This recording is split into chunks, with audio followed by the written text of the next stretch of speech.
Mayong hapon, gikan sa Solar News Channel Manila. Ako si Menchu Antigua Makapagal.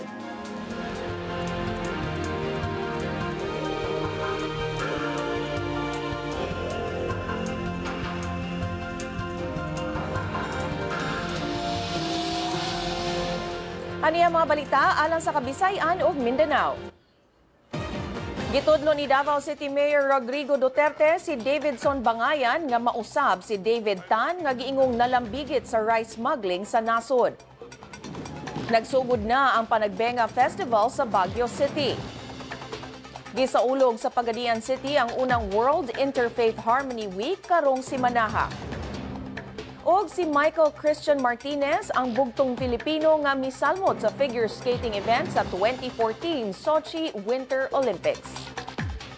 Gipadeklara ubos sa contempt tungod sa giingong pagpamakak ang gidudahang rice smuggling king nga si Davidson Bangayan atol sa pagpadayon sa Senate hearing karong adlaw. Si Senador Juan Ponce Enrile maoy miduso sa motion aron ideklara ubos sa contempt si Bangayan kinsa padayong mibarog nga dili siya mao si David Tan.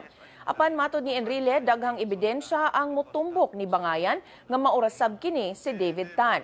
Sa unang bahid sa hearing kaganinang buntag, si Bangayan subling mipasabot nga ang iyang gipirmahang affidavit sa kasong libel kaniadto, igo lang nagpasabot sa newspaper reports nga ang gitahong David Tan mao siya.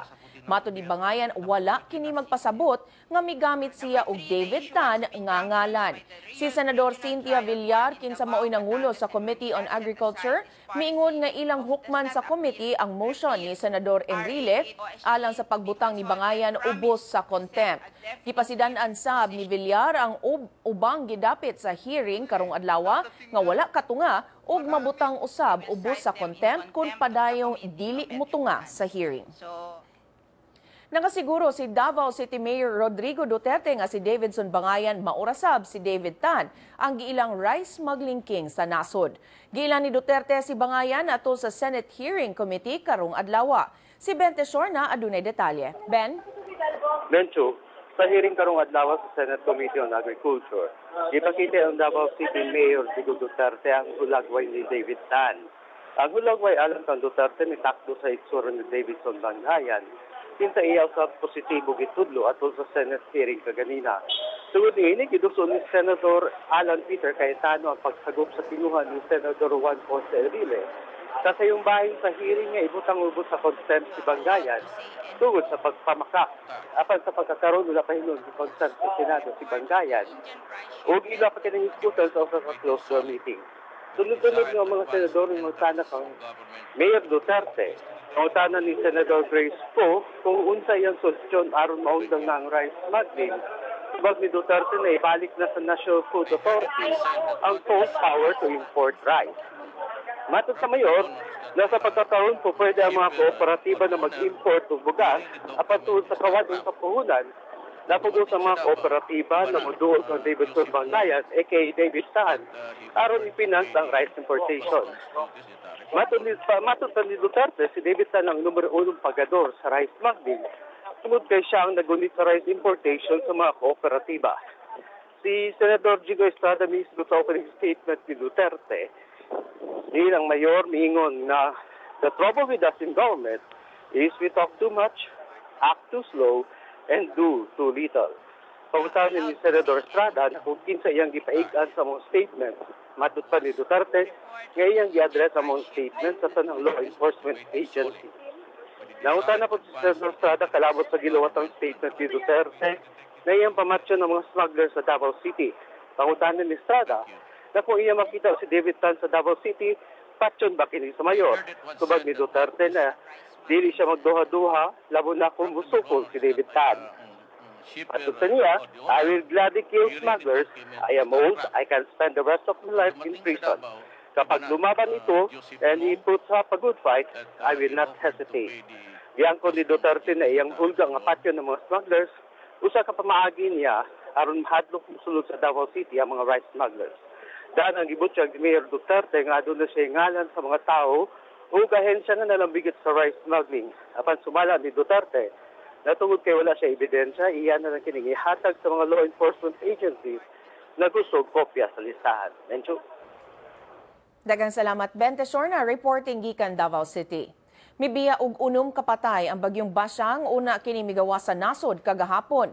Gibutyag sa National Disaster Risk Reduction and Management Council nga 5 sa mga namatay gikan sa Central Visayas ug usa gikan sa Eastern Visayas. Usasab ang samdan ug 5 ang missing, lakip ang usa ka Korean national nga nawala human nalunod ang motor bangka nga gisakyan niini tunga-tunga sa Camotes Island ug Danao City. Miabot sa dulan 43,000 katawo ang apektado sa bagyo sa 9 ka probinsya sa rehiyon 6, 7, 8 ug Caraga. Matod sa Malacañang, dunay giandam ang Department of Social Welfare and Development nga sobra 100 million pesos nga kantidad sa emergency relief resources. Dunay na say quick response teams nga mosiguro sa paspas nga pag-apod-apod sa mga naigo sa bagyong Basyang.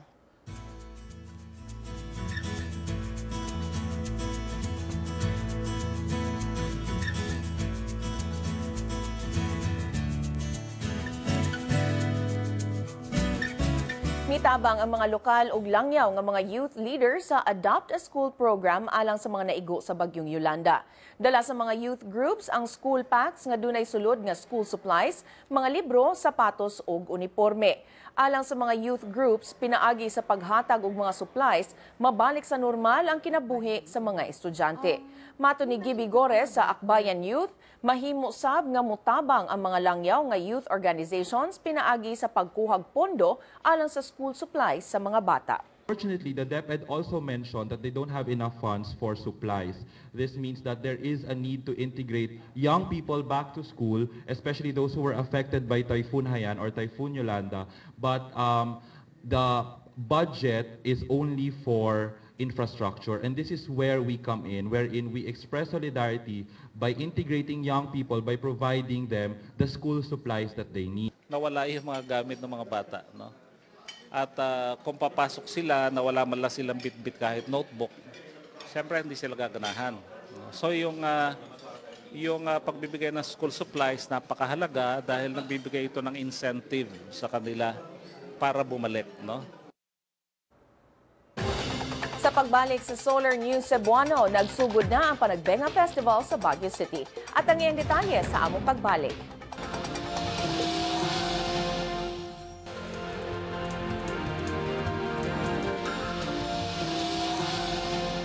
Nagpano ng libuan ka turista kinsa misaksi sa pagbukas sa Panagbenga Festival sa Baguio City ni atong Sabado. Gisugdan ang usa ka semanang festival sa opening parade ni atong Sabado sa buntag. Gipasabot ni Mayor Mauricio Dumogan nga ang opening parade dry run lang sa Grand Street Dancing o Grand Float Parade sa ika-19 ka tuig nga pagpahigayon sa Panagbenga Festival karong Pebrero 22 ug 23. Gipaabot ang labing daghang turista sa maong mga adlaw. Gibutyag ni Panagbenga Executive Committee Chairman Anthony De Leon nga ang kadaghan sa mga turista sa opening parade resulta sa taas nga weekend ug sa bugnawng panahon. 11 ka eskwelahan misalmot sa opening parade. Ang top 9 schools sa opening parade makasalmot sa final judging sa Pebrero 22. Lakip sa crowd favorites mao ang Baguio Central School nga maoy kampiyon sa Panagbenga Street Dance Competitions ni adtong 2012 ug 2013.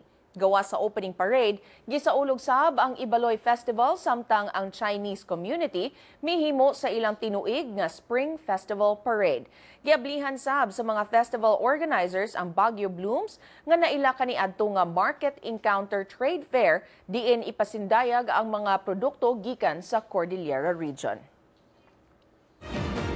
Aniya ang front pages sa mga pamantalaan sa Sugbog. Sa Sunstar Cebu ug Sunstar Super Balita, na-rescue ang 5 katawo human naanod ang ilang bangka sa kadagatan sa Camotes Island. Og sa Cebu Daily News, gi-raid ang usa ka call center sa Banawa, Cebu City nga giingong nag-operate og mail order bride scheme. Gipasalig sa Cebu Chamber of Commerce and Industry nga stable gihapon ang presyo sa mga construction materials sa amihan ng bahin sa Sugbo. Kini sukwahi sa taho nga adunay overpricing niini. Si Twini Malinaw adunay detalye. Twini? Mensyo giklaro sa presidente sa Cebu Chamber of Commerce and Industry, Lito Maderazo, nga na-stabilize na ang presyo sa mga construction materials. Hinoon gipasabot ni Maderazo nga makaabot sa mga consumers ang mas taas na presyo sa mga materials tungod sa kataas sa demand sa bagyong Yolanda. Apan way kulang ang supply. Matod ni Maderazo, iyan ang naistorya ang mga sakop sa construction industry kalabot sa issue sa presyo.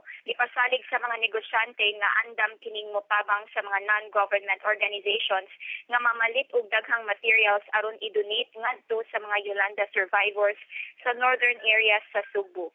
Una nang mireklamo ang mga donors sa gihong pagsaka sa presyo sa mga construction materials. Giawhag sa mga donors ang Department of Trade and Industry ug local government units sa pagsusi niini. Mensyo. Daghang salamat, Winnie Malinaw, reporting gikan Cebu City. Gibisita sa Irish Ambassador to the Philippines ang mga mag-uuma sa Santa Fe, Leyte kinsa beneficiary sa ilang donasyon ngadto sa United Nations. May bisita si Ambassador John Hayes sa lungsod sa Santa Fe, Leyte aron mahinabi ang mga mag-uuma kinsa beneficiary sa assistance sa ilang nasod ngadto sa Food Agriculture Organization sa United Nations. Gikuyugan si Ambassador Hayes sa FAO Philippine Representative Rahendra Arial. Nang apod-apod usab ang Irish Ambassador og farm inputs sama sa rice seedlings og fertilizers ngadto sa mga female farmer beneficiaries sa lungsod. Mahinangpon si Hayes sa iyang pagbisita sa lungsod nga iyang gitandi sa Ireland nga usasab ka agricultural country. Matod ni Hayes, ang Ireland government mipadala og assistance dihang nasayod sa samputanan sa bagyong Yolanda. Matod ni Hayes, ang mga Filipino dito sa Ireland gitahod tungod kay mao kini ang naglangkob sa ilang health labor force.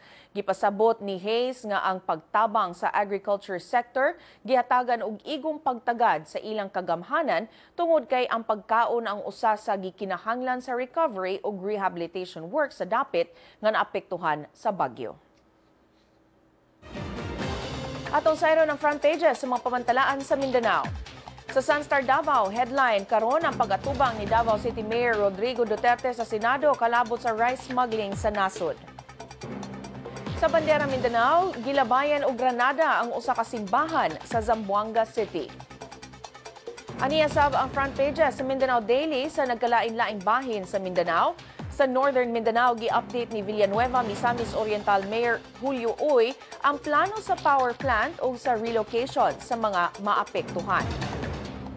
Sa Western Mindanao, gitulis na sab ang usa ka courier company sa Ipil, Zamboanga, Sibugay.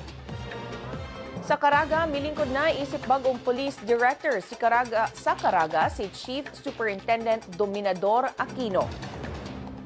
Og sa Davao, gibutsyag sa Bangsamoro Islamic Freedom Fighters nga taliwala sa kagubot sa Mindanao, dunay laing miyembro nga nag-uma.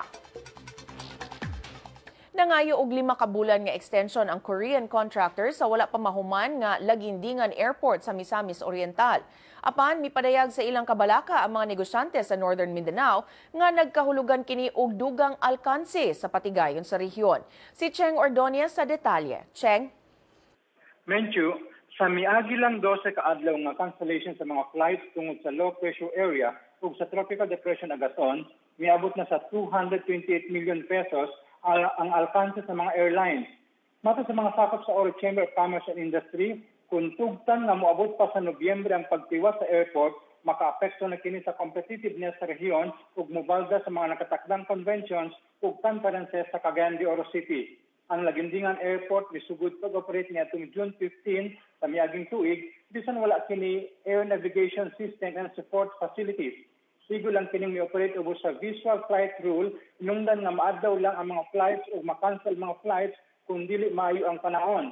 Tungod niini, magabi lang nakapadayon pagtrabaho ang kontraktor ug busa na ngayon sila og lugway nga 5 ka bulan aron mahuman ang airport. Ana karon sa DOTC ang hangyo nga extension sa kontraktor nagpaabot sa approval ni Secretary Joseph Emilio Abaya.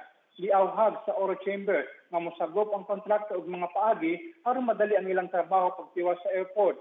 Dilibuot ang Oro Chamber nga maguba ang estado sa syudad. Giila sa National Competitiveness Council ang Cagayan de Oro City isip the most competitive city in the Philippines sa miaging tuig.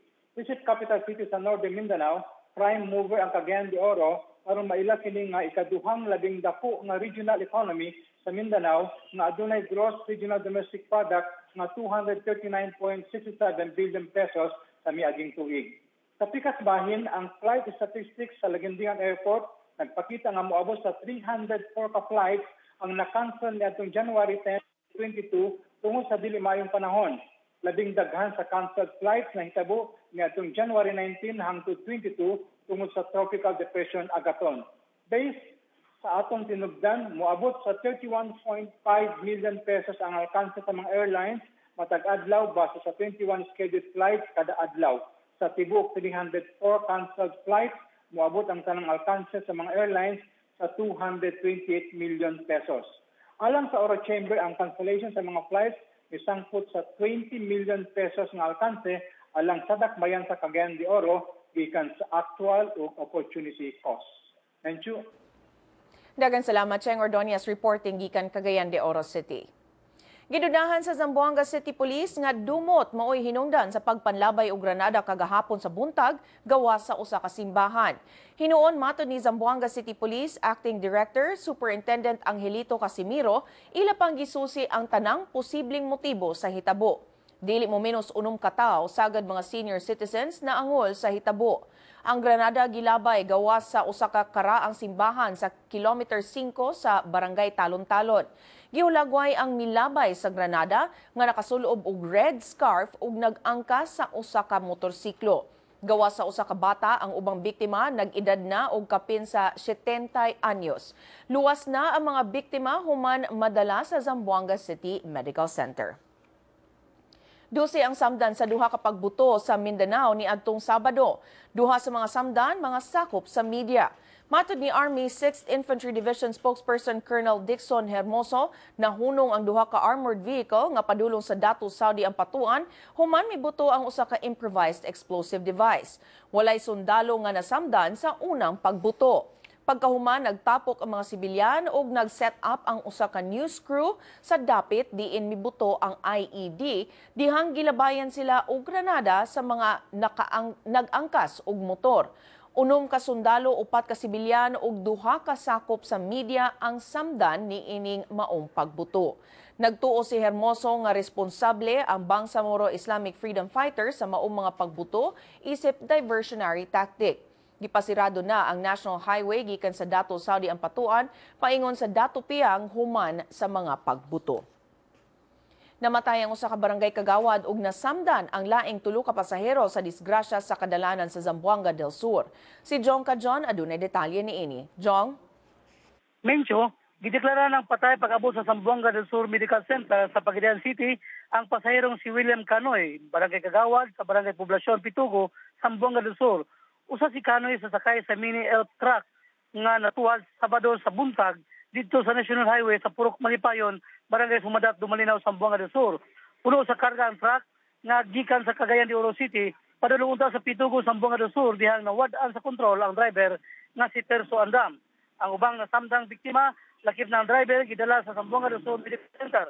Temporaryo ang gidetain ang driver nga si Terso Andam o gi-impound ang sakyanan dito sa Dumalinaw Municipal Police Station, samtang gihikay ang kaso batok nini. Mincho? Dagan salamat, Jong Cajon, reporting gikan Pagadian City. Gisaulog karon si manaha sa Pagadian City ang unang World Interfaith Harmony Week.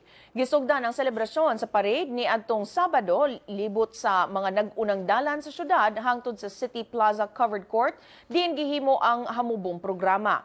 Ang Interfaith Harmony Week celebration gipasubay sa Republic Act 10525 nga mideklara sa unang semana sa Pebrero matag tuig isip World Interfaith Harmony Week. Sa ubang dapit sa kalibutan, una kining gihimo sa nasod sa Jordan o gisagop sa United Nations aron ipatuman sa ubang mga nasod. Si Zamboanga City Mayor Beng Climaco mo'y author sa RA 10525 dihang siya kongresista pa o gipirmahan ni Presidente Aquino ang maong balaod sa miaging tuig. Mga lain-laing agencies sa kagamahanan gimanduan sa pagtamod sa selebrasyon sa tinguha nga makabot ang maayong relasyon sa tanang relihiyon sa nasod. Sa among pagbalik, apil ang usa ka Filipino sa Sochi Winter Olympics sa Russia nga magsugod karong Biyernes. Ang detalye sa pagbalik sa Solar News Cebuano.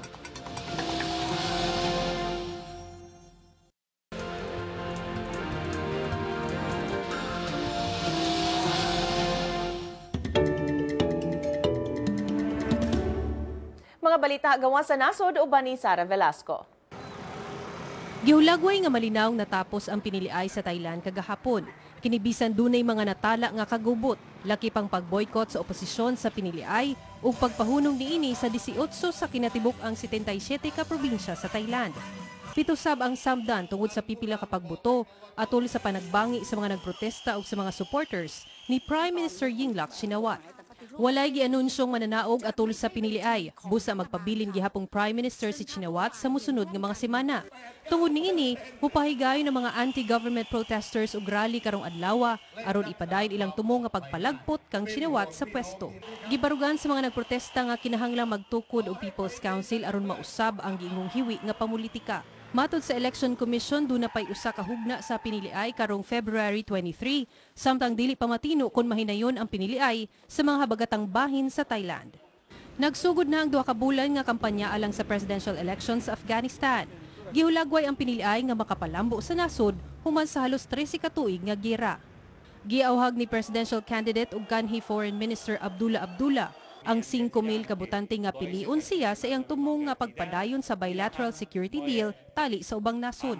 Gingong sentro sa atensyon karon si Abdullah tungod kay duha sa iyang supporters gipusil o gipatay sa probinsya sa Herat ni atong Sabado. Ang mananaog mo ay muhulip kang Presidente Hamid Karzai. Siya ang magpas-an sa mga kabalaka sa nasod bahin sa insurgency dihang sagad sa mga foreign troops manghawa na sa Afghanistan una matapos ang tuig. Ubang kandidato mao sila si Qayyum Karzai, igsong lalaki sa presidente, ug kanhi Islamist warlord Abdul Rasul Sayaf. Ug misiga ang kalangitan sa Sochi sa Russia dihang mipahigayon og fireworks rehearsal alang sa opening ceremony sa 2014 Winter Olympics nga magsugod karong Biyernes. Himon sa Fished Olympic Stadium ang opening ceremony nga tambungan sa laylayng athletes sa tibuok kalibutan. Milungtad og sobra 2 ka oras ang rehearsal nga gilangkuban sa kusog nga music ug mabulukon nga lights display. Ug sa unang higayon, sulod sa 22 ka tuig, miapil ang Filipino nga si Michael Christian Martinez alang sa figure skating event sa Sochi Winter Olympics karong tuiga.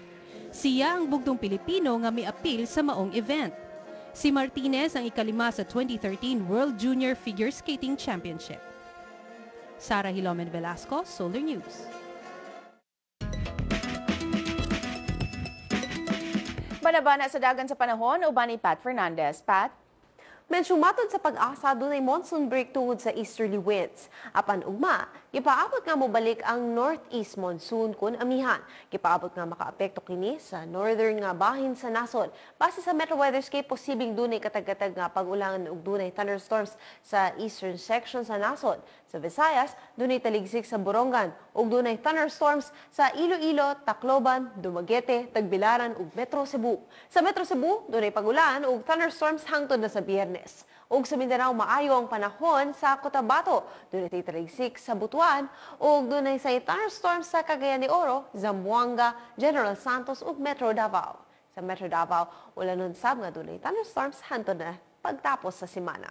Mao kato ang latest sa dagan sa panahon, Visayas ug Mindanao pagkamping kanunay. Balikan nimo, Menchu. Daghang salamat, Pat Fernandez.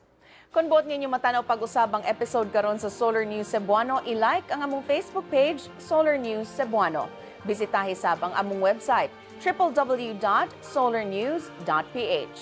Alang sa inyong mga sugyot o komentaryo, mahimo sab ninyo kining i-email sa solarnewscebuano@solartv.ph. Ug mao kadto ang Solar News Cebuano hangtod ug mapuhon. Ako si Menchu Antigua Macapagal. Daghang salamat ug pag-amping Kabisayan ug Mindanao.